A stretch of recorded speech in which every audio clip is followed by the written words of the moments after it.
Sermão do Monte, capítulo 42, parte 1. Pequena fé. Vós outros, homens de pequena fé? Mateus capítulo 6, versículo 30. Encontramos nessas palavras o argumento final de Nosso Senhor no que concerne ao problema da ansiedade. Ou talvez pudéssemos descrever essas palavras como o sumário feito por Nosso Senhor acerca da advertência para não andarmos ansiosos pela nossa vida, no tocante àquilo que comeremos, que beberemos ou que vestiremos. Essa é a conclusão do detalhado argumento que Jesus desenvolveu a respeito das aves e das flores. Na verdade, ele parece ter querido dizer: tudo quanto eu disse resume-se nisto. A verdadeira causa da dificuldade de vocês é que vocês não extraem as deduções óbvias daquilo que acontece aos pássaros e às flores.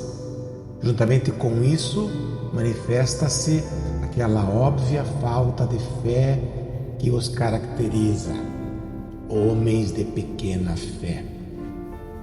Essa é a causa final de toda a dificuldade. A questão que naturalmente daí se origina é a seguinte: o que Nosso Senhor entende por pequena fé? Qual é a conotação exata dessas duas palavras?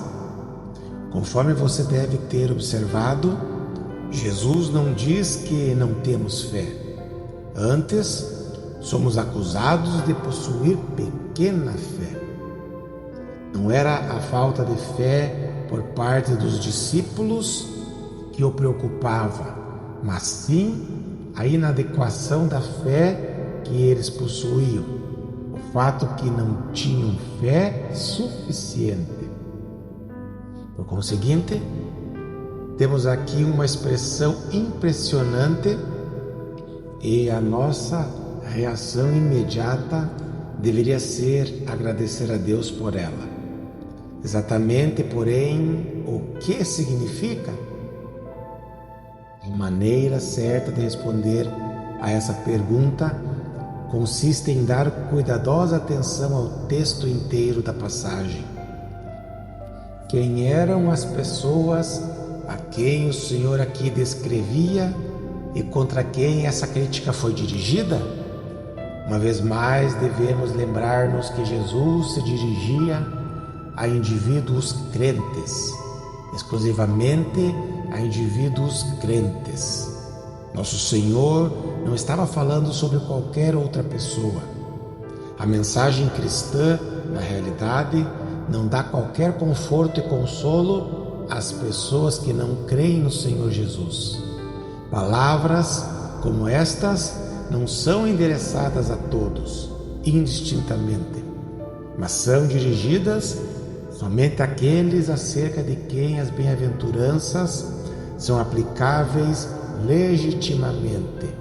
Portanto, essas palavras destinam-se àqueles que são humildes de espírito, aqueles que se lamentam chorando em razão do seu senso de culpa e de pecado, aqueles que já se viram como indivíduos verdadeiramente perdidos e impotentes à vista de Deus, aqueles que são mansos e que por isso mesmo têm fome e sede de justiça, percebendo que esta só pode ser obtida do Senhor Jesus Cristo. Esses têm fé, os demais não têm fé nenhuma. Por conseguinte, essas palavras foram ditas exclusivamente com respeito a crentes. Outros sim, essas coisas foram ditas acerca de pessoas sobre quem Jesus pôde usar a expressão vosso Pai Celeste. Deus é Pai daqueles que se acham em Jesus Cristo. Ele é o Criador e o Senhor de todos os homens. Nesse sentido, nós todos somos sua descendência.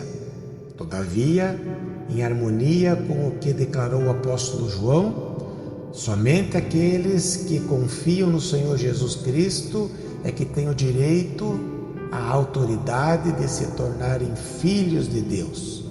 Ver João capítulo 1, versículo 12. Dirigindo a palavra aos fariseus, nosso Senhor referiu-se a meu Pai e a vosso Pai, dizendo: vós sois do diabo, que é vosso pai. João capítulo 8, versículo 44. Jesus não estava ensinando alguma doutrina geral e vaga acerca de uma suposta paternidade universal de Deus, de alguma suposta fraternidade de todos os homens. Não, porque o Evangelho divide a humanidade em dois grupos: aqueles que são crentes e aqueles que são incrédulos. Precisamos asseverar mais do que nunca, em um tempo como esse, o Evangelho de Jesus Cristo tem apenas uma coisa a dizer para o mundo incrédulo, a saber, que ele está debaixo da ira de Deus, que nada ele pode esperar deste mundo, exceto miséria e infelicidade, guerras e rumores de guerras, porquanto ele jamais conhecerá a verdadeira paz. Positivamente, entretanto, o Evangelho cristão diz ao mundo que todos precisam crer no Senhor Jesus Cristo, se é que querem ser abençoados por Deus. Não há esperança para um mundo assim. Só existe esperança para aqueles que creem em Cristo. Essa é a mensagem dirigida exclusivamente àqueles a respeito de quem as bem-aventuranças se aplicam, aqueles que são os filhos de Deus em Cristo Jesus.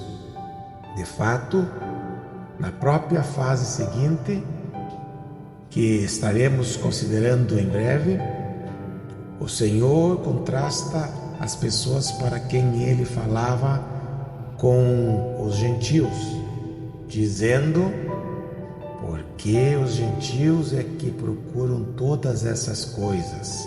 Mateus capítulo 6, versículo 32.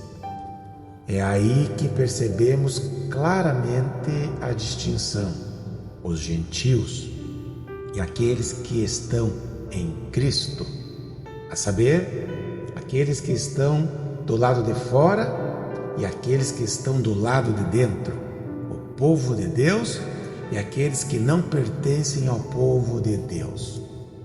Isso posto, é dessa maneira que nos importa compreender essa frase: aqueles a quem Jesus se dirigia tinham fé, mas de uma maneira inadequada, insuficiente. Sem dúvida, pois, cabe-nos o direito de colocar a questão nos seguintes termos: nosso Senhor falava aqui de crentes que tinham apenas a fé salvadora, mas que se inclinavam por parar nesse aspecto da fé.